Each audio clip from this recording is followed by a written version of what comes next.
Wasimamizi wa makao ya watoto yatima katika kaunti ya Samburu wametoa wito kwa Wizara ya Afya kutafakari upya jinsi bima mpya ya afya ya SHA itawajumuisha watoto yatima kama ilivyokuwa kwenye bima NHIF iliyofutiliwa mbali. Mwanahabari wetu Boniface Barasa anaarifu zaidi.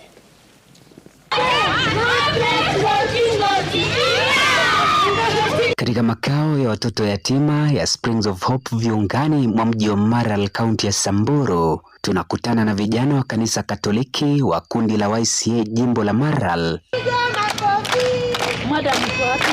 Wamewatembelea watoto yatima wakishiriki michezo nao, baadhi wakiwapa ushauri pembeni, huku wengine wakiwaandalia vyakula. Hapa leo tumejumuika na watoto wa Springs of Hope, tumekuja kushirikiana nao na kuwaandalia vyakula, tuweze kula nao, kucheza nao na pia kujumuika pamoja nao, ambao ni watoto ambao ni yatima, ya kuonyesha upendo na pia wanatambulika katika jamii.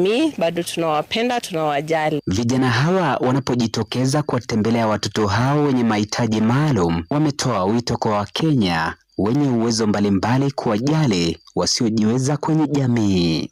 Tunaomba pia kwa wenzetu ambao wako pale nje ama pia kwa shirika zingine tuweze kusaidia wale ambao hawajiwezi. Tuweze pia kukumbuka majirani wetu ambao wengine wanalala njaa, hawana chakula, hawana hata mavazi.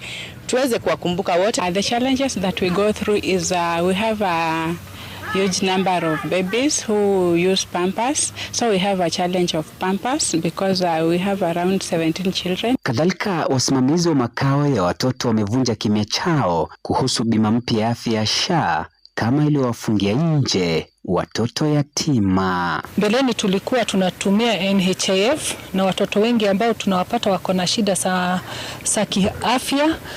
Wakati huu tuko na changamoto sana kwa sababu SHA haitusaidii, hatuna hiyo package ya watoto.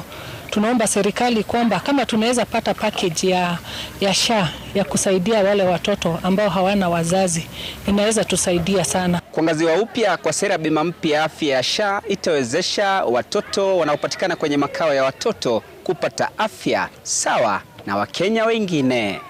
Boniface Barasa, Runinga Citizen, Gatuzi la Samburu.